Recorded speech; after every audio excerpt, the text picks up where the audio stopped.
Determinants of personality. Cultural factors. Culture largely determines what a person is and what a person will learn.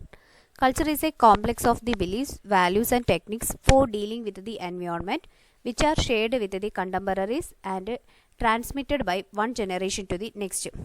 Norms, attitude, moral values, introducing and accepting changes, etc., will influence the personality.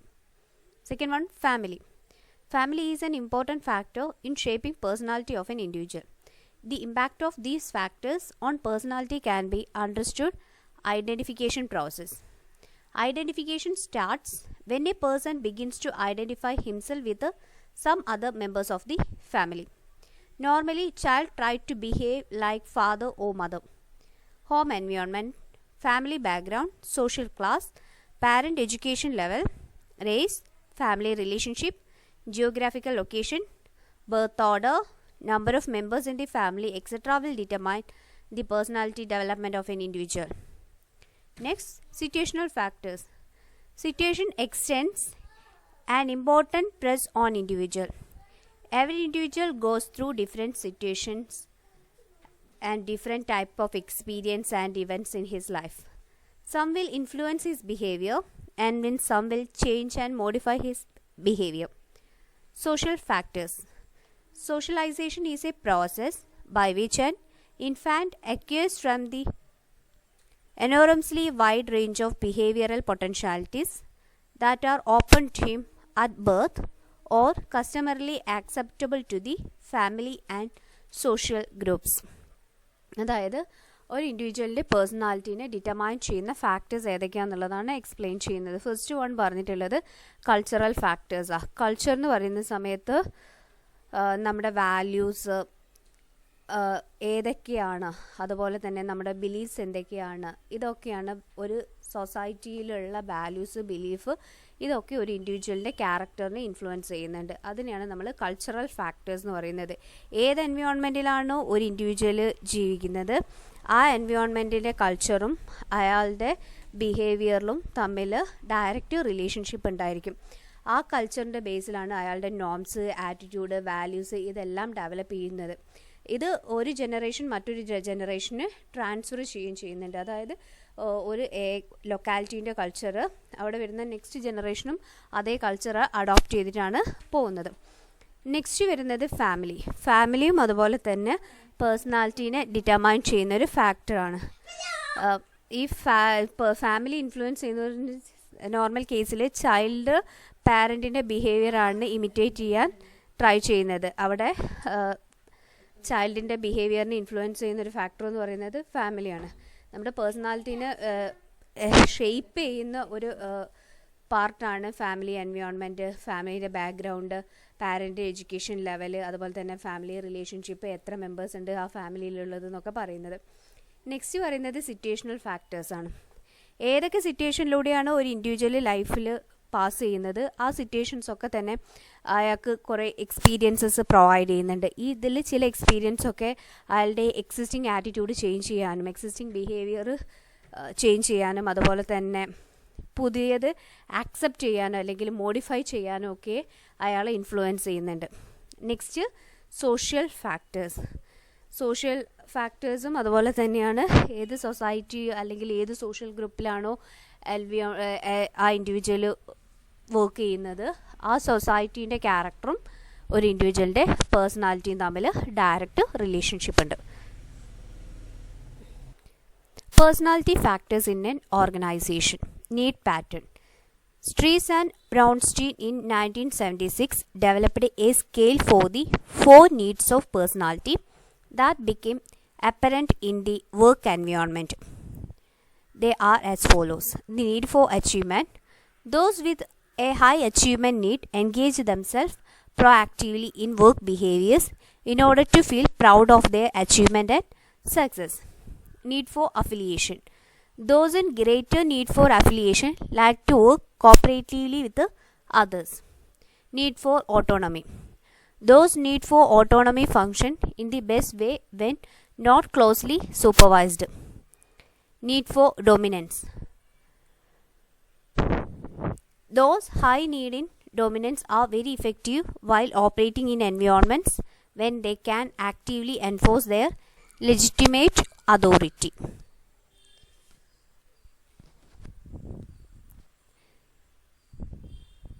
Need pattern develop ചെയ്തിട്ടുള്ളത് സ്റ്റുവർട്ട്സ് and ബ്രൗൺസ്റ്റീൻ 1976 ഇത് 4 needs personality നീഡ്സിനെ 4ആയിട്ട് classify ചെയ്തിട്ടുണ്ട് work എൻവയോൺമെൻറ്റിൻ്റെ ബേസിൽ. അതിൽ വരുന്നത് first need എന്ന് പറയുന്നത് higher achievement നീഡുള്ള വർക്കേഴ്സാണ്. ഈ higher achievement നീഡുള്ള ആളുകൾ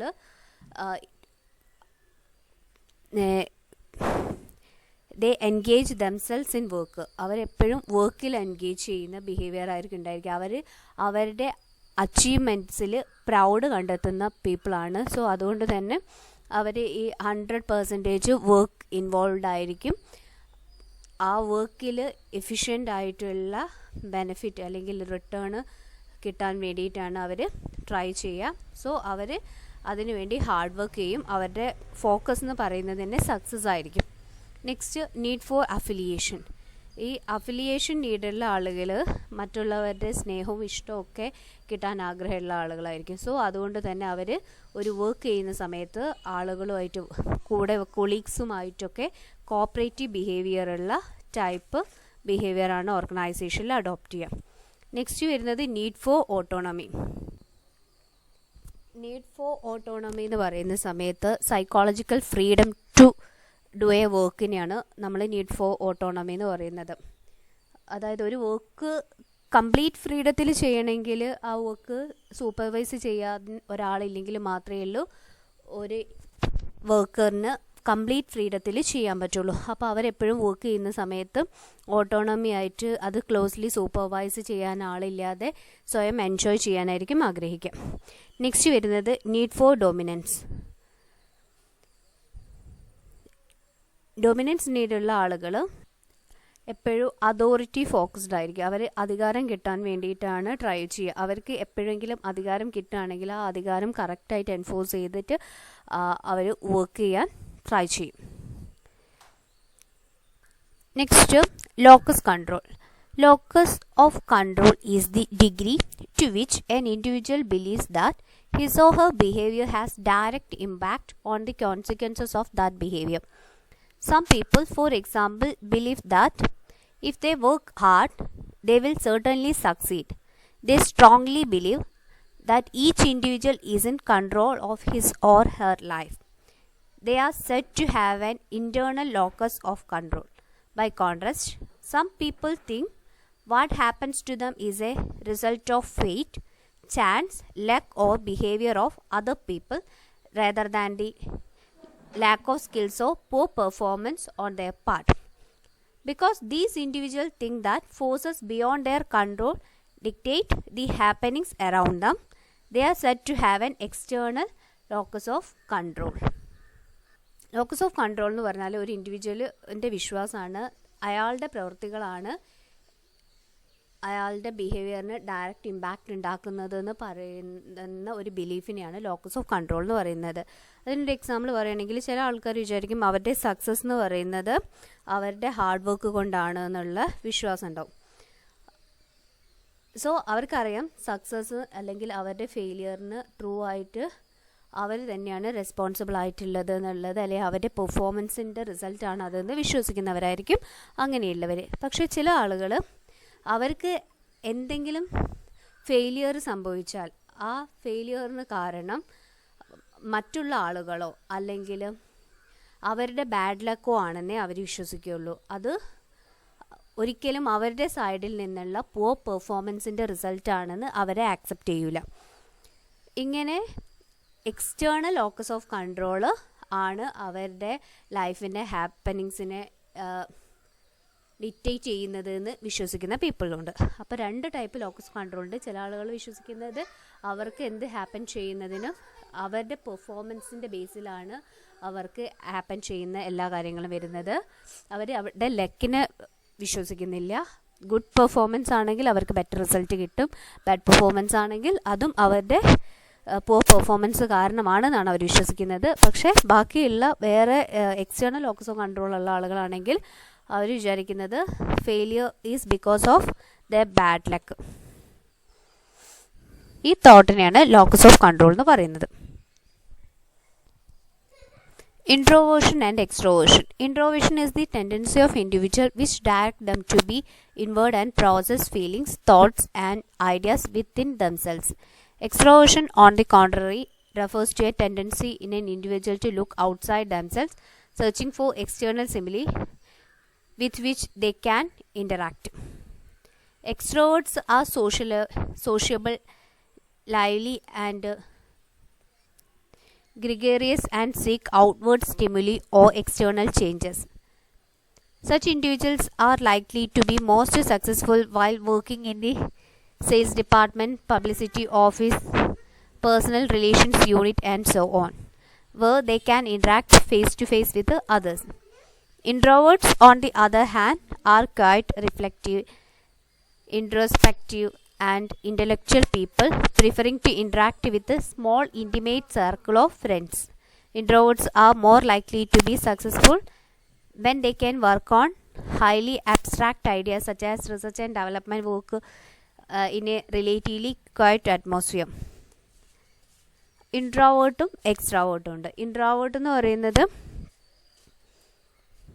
സ്വയം ഒതുങ്ങിക്കൂടുന്ന ആളുകളെയാണ് നമ്മൾ ഇൻട്രോവേർട്ട്സ് എന്ന് പറയുന്നത്. അവരുടെ പ്രോസസ്സും ഫീലിങ്സും ഐഡിയാസും ഒക്കെ അവരുടെ ഉള്ളിൽ നിന്ന് തന്നെ പ്രോസസ്സ് ചെയ്യുകയാണ് ചെയ്യുക. അവരുടെ ഐഡിയാസ് എല്ലാം മറ്റുള്ളവരോട് അവരത് അധികം ഷെയർ ചെയ്യാൻ ആഗ്രഹിക്കുന്നുണ്ടാവില്ല. എന്നാൽ എക്സ്ട്രാവേർട്ട്സ് എന്ന് പറയുന്ന സമയത്ത് സോഷ്യലി റിലേഷൻഷിപ്പ് മെയിൻറ്റെയിൻ ചെയ്യുന്ന ആളുകളാണ് എക്സ്ട്രാവേർട്ട്സ് എന്ന് പറയുന്നത്. എക്സ്ട്രാവേർട്ട്സിനാണ് മറ്റുള്ള ആളുകളുമായിട്ട് ഡീൽ ചെയ്യുന്ന രീതിയിലുള്ള വർക്ക് ചെയ്യാനായിരിക്കും അവർക്ക് താല്പര്യം ഉണ്ടാവുക. അതുകൊണ്ടാണ് അവർ സെയിൽസ് ഡിപ്പാർട്ട്മെൻറ്റിൽ അല്ലെങ്കിൽ പബ്ലിസിറ്റി ഡിപ്പാർട്ട്മെൻറ്റിലൊക്കെയാണ് വർക്ക് ചെയ്യുന്നത് എങ്കിൽ അവർക്ക് എഫിഷ്യൻ്റായിട്ട് അവരുടെ ഡ്യൂട്ടീസ് ഡിസ്ചാർജ് ചെയ്യാൻ പറ്റും. കാരണം അവർക്ക് എളുപ്പത്തിൽ മറ്റുള്ളവരുമായിട്ട് റിലേഷൻഷിപ്പ് ഉണ്ടാക്കാനുള്ള എബിലിറ്റി ഉണ്ട്. പക്ഷേ ഇൻട്രോവേർട്ട്സിന് അങ്ങനെയുള്ള ഒരു എബിലിറ്റി ഇല്ല. അവർ കുറച്ചും കൂടി തിങ്കിങ് ആയിരിക്കും.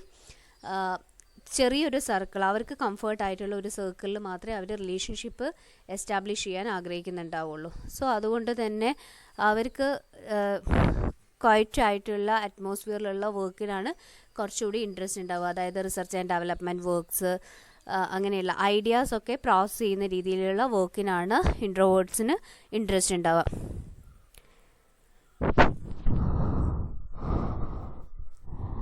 നല്ല സക്സസ്ഫുൾ മാനേജേഴ്സ് എക്സ്ട്രോവേർട്ട്സ് ആയിരിക്കും എപ്പോഴും. Tolerance four ambiguity. These personality characteristics indicate the level of uncertainty that people can tolerate to work efficiently without experiencing undue stress. Managers have to work well under conditions of extreme uncertainty and insufficient information, especially when things are rapidly changing in the organization's external environment. Managers who have a high tolerance for ambiguity can cope up well under these conditions. Managers who have a low tolerance for ambiguity may effective in structured work settings but find it almost impossible to operate efficiently when things are rapidly changing and much information about future events is not available. Thus, tolerance for ambiguity is a personality dimension necessary for managerial success. High tolerance ഉള്ള managers ആവുന്ന സമയത്ത് uncertainty ഉള്ള condition ആണെങ്കിൽ, ബിസിനസ്സിൻ്റെ future എന്താണെന്ന് അറിയാത്ത ഒരു അവസ്ഥയാണെങ്കിൽ, അതായത് ടെക്നോളജി റാപ്പിഡായിട്ട് ചേഞ്ച് ചെയ്യുന്ന എക്സ്റ്റേണൽ എൻവയോൺമെൻറ്റിന് ബിസിനസ്സിന് ഇൻഫ്ലുവൻസ് ചെയ്യാൻ പറ്റുന്നില്ല എങ്കിൽ, അതായത് external environment it's beyond the control of business ആണ് ഓൾവേസ്. സോ അവിടെ ടെക്നോളജി ചേഞ്ച് ചെയ്യുക അല്ലെങ്കിൽ ഇൻഫോർമേഷൻ ലാക്സ് ആണെങ്കിൽ, ഇങ്ങനെയുള്ള ഒരു സമയത്തൊക്കെ ഹൈ ടോളറൻസ് ഉള്ള മാനേജർ ആ സിറ്റുവേഷൻ അഡാപ്റ്റ് ചെയ്തിട്ട് മാക്സിമം എഫേർട്ട് എടുത്ത് വർക്ക് ചെയ്യും. അവർ ഈ കണ്ടീഷൻസൊക്കെ അഡ്ജസ്റ്റ് ചെയ്ത് വർക്ക് ചെയ്യും. പക്ഷേ ലോ ടോളറൻസ് ഉള്ള മാനേജേഴ്സ് ആവുന്ന സമയത്ത് അവർക്ക് ഇങ്ങനെയുള്ള ഒരു ഇവൻറ്റ്സിൽ എഫിഷ്യൻ്റായിട്ട് വർക്ക് ചെയ്യാൻ പറ്റില്ല. സോ ടോളറൻസ് ആംബിഗ്വിറ്റി ഒരു മാനേജീരിയൽ സക്സസിൻ്റെ ഇമ്പോർട്ടൻ്റ് ആയിട്ടുള്ളൊരു ഡയമെൻഷനാണ്. ഹൈ ടോളറേറ്റ് ആയിട്ടുള്ളവർക്ക് ഹൈ സക്സസ് കിട്ടും. Self-esteem and self-concept. Self-esteem denotes the extent to which individuals consistently regard themselves as capable, successful, important, and worthy individual. Self-esteem is an important personality factor that determines how managers perceive themselves and their role in organization. Self-esteem is important to self-concept. That is the way individuals define themselves as to who they are and derive their sense of identity. High self-esteem provides high sense of self-concept, which in turn reinforces high self-esteem. Thus, the two are mutually reinforcing. Individuals with a high self-esteem will try to take one or more challenging assignments and be successful. Thus, they will enhancing their self-concept. That is, they would tend to define themselves as highly valued individuals in the organizational system. Higher self-concept and self-esteem, the greater will be their contribution to the goals of the organization, especially when the system rewards them for their contributions. Self-esteem എന്ന് പറഞ്ഞിട്ടുണ്ടെങ്കിൽ ഒരാൾ സ്വയം വിചാരിക്കുകയാണ് ഞാൻ എത്രത്തോളം കേപ്പബിളാണ്, അല്ലെങ്കിൽ എനിക്ക് എത്രത്തോളം സക്സസ്ഫുൾ ആവാൻ പറ്റും, അല്ലെങ്കിൽ എൻ്റെ വർത്ത് എത്രയാണെന്ന് ഒരാൾക്ക് ഉള്ള ഐഡിയനെയാണ് നമ്മൾ സെൽഫ് എസ്റ്റീം എന്ന് പറയുന്നത്. സെൽഫ് എസ്റ്റീമും അതുപോലെ തന്നെ കോൺസെപ്റ്റും തമ്മിൽ മ്യൂച്വലി റിലേറ്റഡ് ആണ്. ഹൈ സെൽഫ് എസ്റ്റീം ഉള്ള ആളുകൾ ഹൈ സെൽഫ് കോൺസെപ്റ്റും അവർക്കുണ്ടായിരിക്കും. അതുപോലെ തന്നെ സെൽഫ് കോൺസെപ്റ്റ് കൂടുതലാണെങ്കിൽ that means they are high self esteem people. അവർ ഫുള്ള് ചാലഞ്ചിങ് ആയിട്ടുള്ള വർക്ക്സുകളെ ആക്സെപ്റ്റ് ചെയ്യാനും അതിനനുസരിച്ച് അത് പെർഫോം ചെയ്യാനും ഒക്കെ വില്ലിങ് ആയിട്ടുള്ള ആളുകളായിരിക്കും. അങ്ങനെയുള്ള മാനേജേഴ്സാണ് ഓർഗനൈസേഷനിലുള്ളത് എങ്കിൽ ആ ഓർഗനൈസേഷനിൽ ഗോൾ അച്ചീവ് ചെയ്യാൻ അവരുടെ മാക്സിമം എഫേർട്ട് പ്രൊവൈഡ് ചെയ്യുക, അവരുടെ മാക്സിമം കോൺട്രിബ്യൂഷൻസ് ആ ഓർഗനൈസേഷന് വേണ്ടി കൊടുക്കും. Authoritarianism and dogmatism. Authoritarianism is the extent to which an individual believes that power and status differences are important within hierarchical social systems like organization. Dogmatism is the rigidity of person's belief and his or her openness to other viewpoints. The popular term close-minded and open-minded describe people who are more and less dogmatic in their belief respectively. Authoritarianism എന്ന് പറയുന്നത് ഒരു ഓർഗനൈസേഷനിൽ പവറും അതുപോലെ തന്നെ സ്റ്റാറ്റസും ഒക്കെ ഓർഗനൈസേഷൻ്റെ സ്ട്രക്ചറിനെ differentiate ചെയ്യുന്നുണ്ട് എന്നുള്ള ഒരു ബിലീഫിനെയാണ് അതോറിറ്റേറിയനിസം എന്ന് പറയുന്നത്. അതായത് അതോറിറ്റിക്ക് അനുസരിച്ചിട്ട് അല്ലെങ്കിൽ പവർ ഉണ്ടാവുന്ന സമയത്ത് സ്റ്റാറ്റസ് ഡിഫറൻസ് ഉണ്ടാവുന്നത് നമ്മളെ വല്ലാതെ ഇൻഫ്ലുവൻസ് ചെയ്യുന്നുണ്ട് എന്നുള്ളതിനെ പറ്റി പറയുന്ന കോൺസെപ്റ്റാണ് അതോറിറ്റേറിയനിസം എന്ന് പറയുന്നത്. ഡോഗ്മാറ്റിസം എന്ന് പറയുന്നത് ഒരു വ്യൂ പോയിന്റ് ആണ്. അതല്ല എങ്കിൽ ഒപ്പീനിയൻ അല്ലെങ്കിൽ ഒരാളുടെ ബിലീഫിനെയൊക്കെയാണ് നമ്മൾ ഡോഗ്മാറ്റിസം എന്ന് പറയുന്നത്. ഈ ഡോഗ്മാറ്റിക്സ് എന്ന് പറയുന്നത് അവരുടെ ആറ്റിറ്റ്യൂഡ് അവർ മുറുകെ പിടിക്കുന്നവരായിരിക്കും. അതായത് അവർക്ക് അതാണ് ശരിയെന്നുള്ള വിശ്വാസം കൂടുതലായിരിക്കും. ഹൈലി ഡോഗ്മാറ്റിക് ആയിട്ടുള്ള പീപ്പിൾ എന്ന് പറയുന്നത് ക്ലോസ് മൈൻഡഡ് ആയിരിക്കും. ഡോഗ്മാറ്റിക് ആയിട്ടുള്ളവരാണ് ഓപ്പൺ മൈൻഡ് ആയിട്ടുണ്ടാവുക. അപ്പോൾ ഓരോ ഓർഗനൈസേഷനിൽ ഡോഗ്മാറ്റിസം ആണ് ആപ്റ്റായിട്ട് വേണ്ടത്. കാരണം മാനേജേഴ്സ് എപ്പോഴും ഓപ്പൺ മൈൻഡഡ് ആയിരിക്കണം. ചേഞ്ചസ് ഒക്കെ വരുന്ന സമയത്ത് ആക്സെപ്റ്റ് ചെയ്യാൻ willing ആയിട്ടുള്ളവരായിരിക്കണം. Risk prosperity. This prosperity is the degree to which an individual is willing to take chances and make risky decisions. A manager with a high risk prosperity might to be expected to experiment with new ideas and lead to the organization in new directions. In contrast, a manager with a low risk prosperity might lead to a stagnant and overly conservative organization.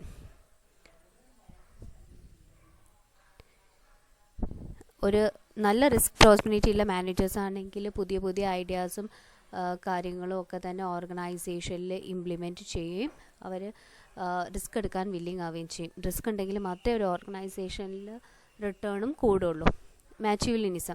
Machiavellianism is manipulating or influencing other people as primary way of achieving one's goal. An individual tend to be Machiavellian if he tend to be logical in assessing the system around, willing to twist and turn factors to influence others, and try to gain control of people, events, situation by manipulating the system to his advantage. മാറ്റീരിയലിസ്റ്റ് അവരുടെ goal achieve ചെയ്യാൻ വേണ്ടിയിട്ട് മറ്റുള്ളവരെ influence ചെയ്യുന്നവരാണ്. അതായത് നല്ല യുക്തിതന്ത്രമൊക്കെയുള്ള ആളുകളായിരിക്കും ഇവർ. അതുകൊണ്ട് തന്നെ അവരുടെ കാര്യം കാണാൻ വേണ്ടിയിട്ട് അവർ മറ്റുള്ളവരെ ഇൻഫ്ലുവൻസ് ചെയ്യുക, അവരുടെ ഒബ്ജക്റ്റീവ് അച്ചീവ് ചെയ്യാൻ വേണ്ടിയിട്ട്. മാറ്റീരിയലൻ എപ്പോഴും അവരുടെ സിസ്റ്റത്തിലുള്ള എൻവയോൺമെൻറ്റ് അസസ് ചെയ്തിട്ട് അവരുടെ ഒബ്ജക്റ്റീവ് അച്ചീവ് ചെയ്യാൻ വേണ്ടിയിട്ട് മറ്റുള്ളവരെ ഇൻഫ്ലുവൻസ് ചെയ്ത് ആ ആളുകളെ അവരുടെ കൺട്രോളിലാക്കും.